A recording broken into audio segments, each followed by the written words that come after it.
하나님의 진노가 불의로 진리를 막는 사람들의 모든 경건하지 않음과 불의에 대하여 하늘로부터 나타나나니 이는 하나님을 알만한 것이 그들 속에 보임이라. 하나님께서 이를 그들에게 보이셨느니라. 장세로부터 그의 보이지 아니하는 것들 곧 그의 영원하신 능력과 신성이 그가 만드신 만물에 분명히 보여 알려졌나니 그러므로 그들이 핑계하지 못할지니라.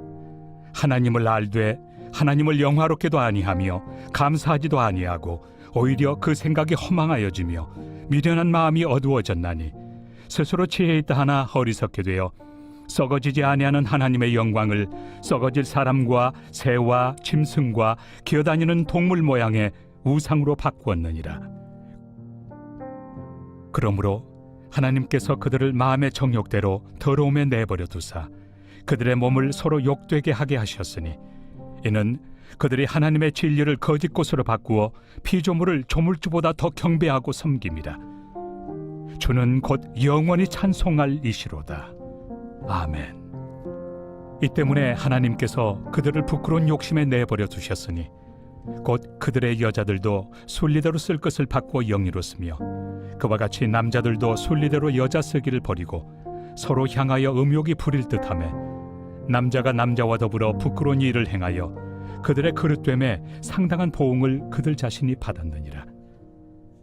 또한 그들이 마음에 하나님 두기를 싫어하며 하나님께서 그들을 그 상실한 마음대로 내버려 두사 합당하지 못한 일을 하게 하셨으니 곧 모든 불의, 초악, 탐욕, 악의가 가득한 자요 시기, 살인, 분쟁, 사기, 악독이 가득한 자요 수군수군하는 자요 비방하는 자요 하나님께서 미워하시는 자요 능욕하는 자요 교만한 자요 자랑하는 자요 악을 도모하는 자요 부모를 거역하는 자요 우매한 자요 배약하는 자요 무정한 자요 무자비한 자라.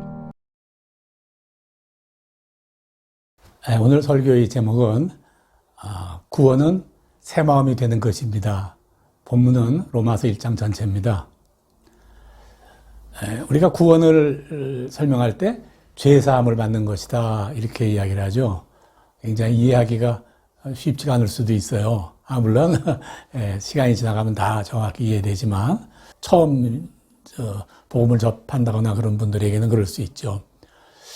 그러면 구원이라는 것이 뭔가 하고 우리가 설명할 때 가장 쉽고 합당한 설명은 새 마음이 되는 것이다 이렇게 설명할 수가 있어요. 네, 그래요. 구원이라고 하는 것은 내 마음이 변해서 새 마음이 되는 것입니다. 우리의 삶은 마음을 따라가요. 그러니까 새 마음이 되면 당연히 우리의 삶은 새 삶이 되는 것이다. 새 행동을 하는 것이다. 이런 결론에 도달하게 됩니다. 우리를 망치는 것은 죄지요. 그러면 죄라는 것이 그 옛날 마음은 어떤 마음인가? 그러니까 새 마음에 비해서 그러면 옛 마음은 어떤 것인가? 이죠. 우리가 새 마음, 즉 하나님의 백성, 구원받은 하나님의 백성이 되면 우리가 갖는 것이 우리 마음에 하나님을 두는 것입니다.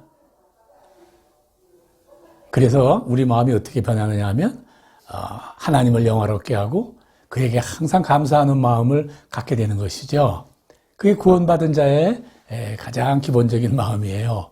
그래서 평화가 오고 마침내 그런 평화가 오는 우리들의 삶이 온 세상으로 퍼져나가서 복음을 전하는 일에 동참하게 되는 것이다. 우리가 뭐 이렇게 말할 수 있습니다.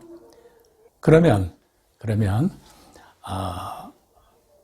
죄라는 것은 무엇인가? 죄라는 것은 그 하나님을 마음에 둬야 될 텐데 하나님을 마음에 두지 않고 하나님 아닌 다른 것들 이렇게 두는 것을 우리가 죄라 그렇게 이야기하죠.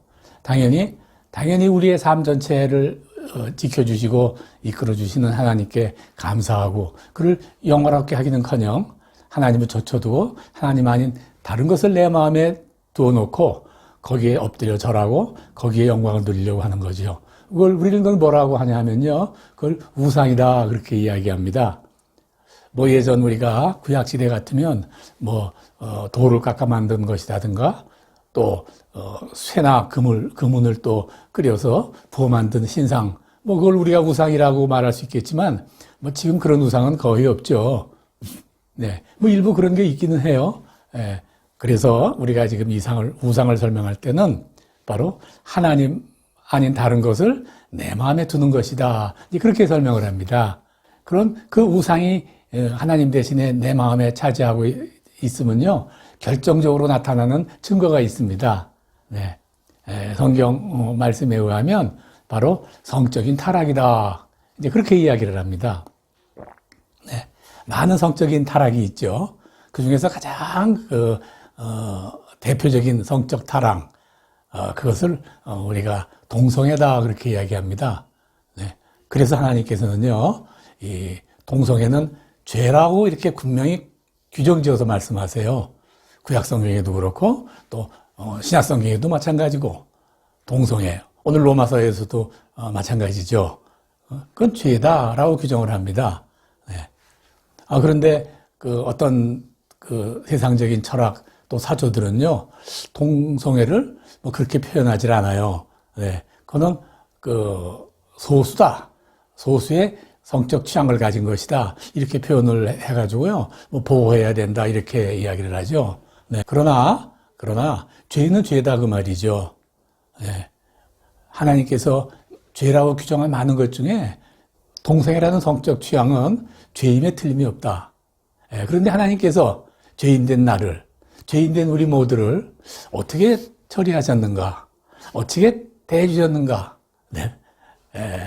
용서하시고 은혜를 주셨죠. 네. 그래서 새 마음, 새 삶을 살게 하셨잖아요. 그러니까 동성애에 대한 그런 우리 자세도 마찬가지다 이렇게 말할 수 있습니다. 네. 죄인 건 분명하지만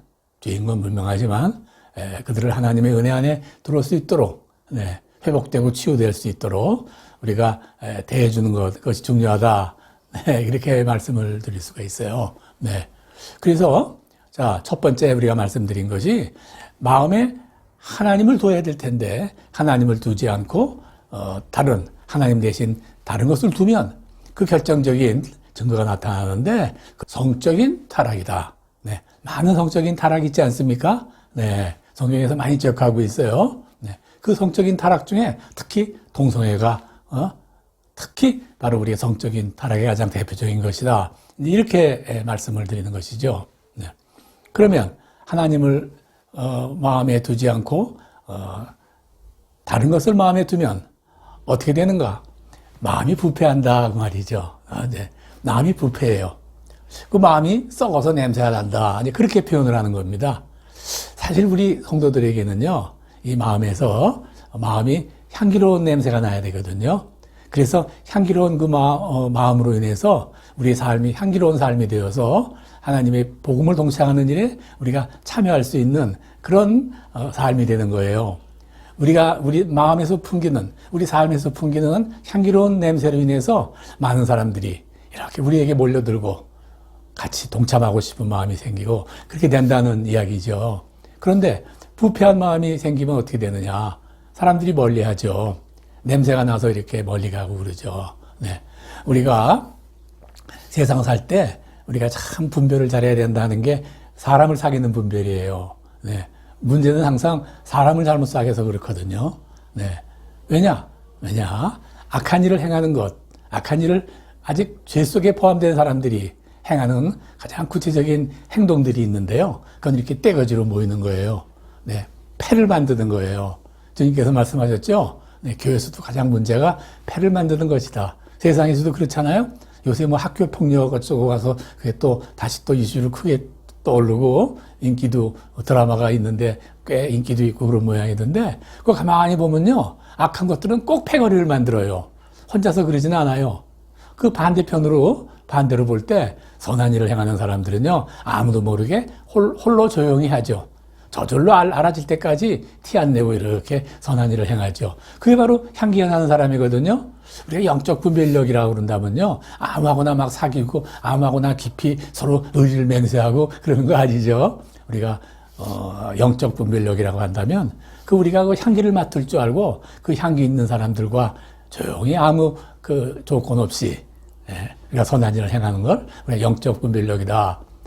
좋은 향기 나는 사람들끼리 모이는 거죠. 네, 그래요. 세상을 봐요. 네. 파리는 파리끼리 모여요. 똥파리요. 네. 그러지 않습니까?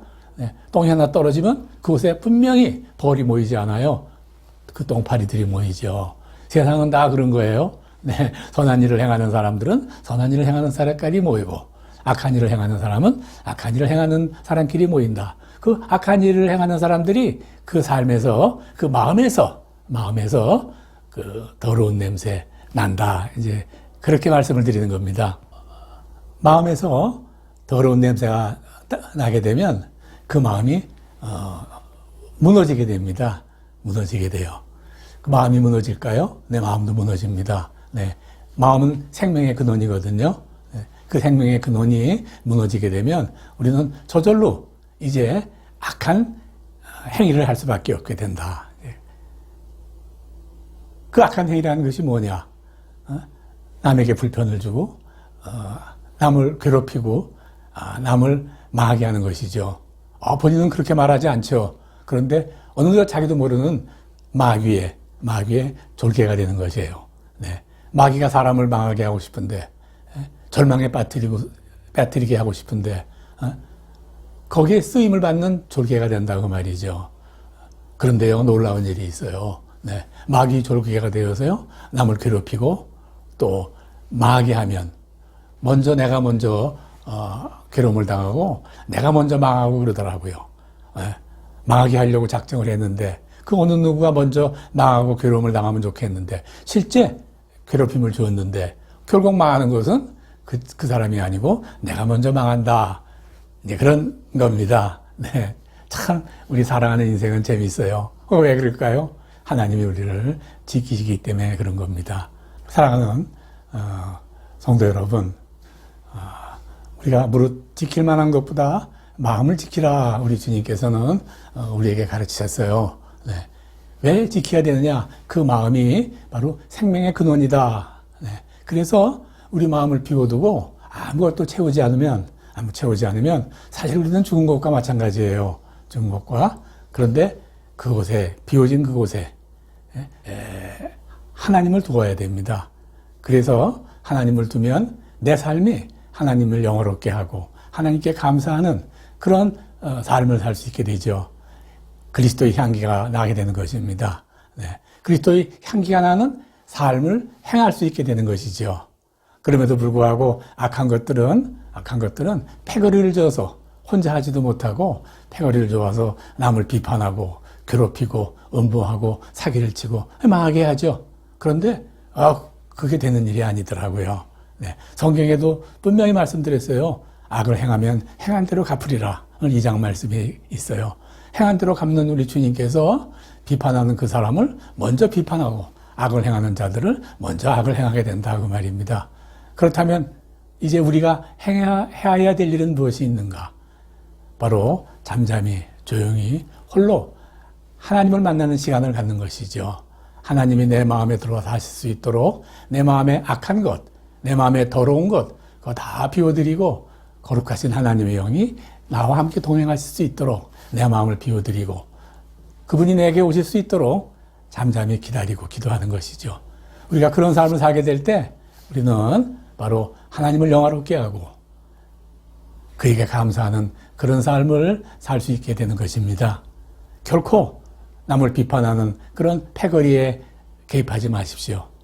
또 분당을 지어서 교회 아니건 또 교회 밖이건 세상 어디서건 이렇게 패거리를 지어서 분당을 지어서 개인의 목적을 이득을 취하려 하지 마십시오. 그것은 마귀의 졸개가 되는 것이죠. 우리가 그런 삶을 살게 될 때 우리는 하나님께 영광을 드리며 사는 그런 복받은 삶을 이 세상에서 살다. 세상 떠나면 하나님 심판대 앞에서 칭찬 듣는 그런 자가 될 것입니다. 그런 모두가 되기를 주 이름으로 간절히 축원합니다.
살 동안 내가 걷는 길이 때론 험하여서 넘어질 때도 주의 강한 손이 나를 붙드시니 나는 예수님만 주로 섬기며 살리. 나는 주를 섬기는 것에 후회가 없습니다. 내가 걸어온 모든 시간 다 주의 은혜니 내가 걸어간 모든 날도 주만 섬기며 살리. 오직 예수 이름 부르며 살아가리라.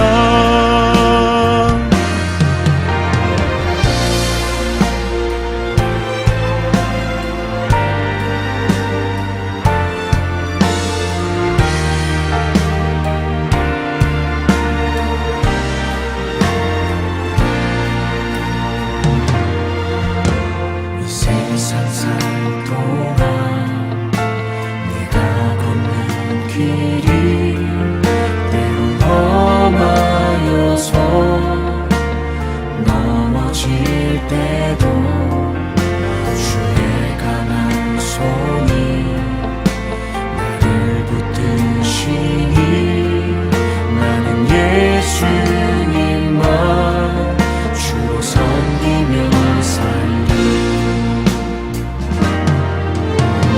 주를 섬기는 것에 후회가 없습니다. 내가 걸어온 모든 시간 다 주의 은혜니 내가 걸어간 모든 날도 주만 섬기며 살리.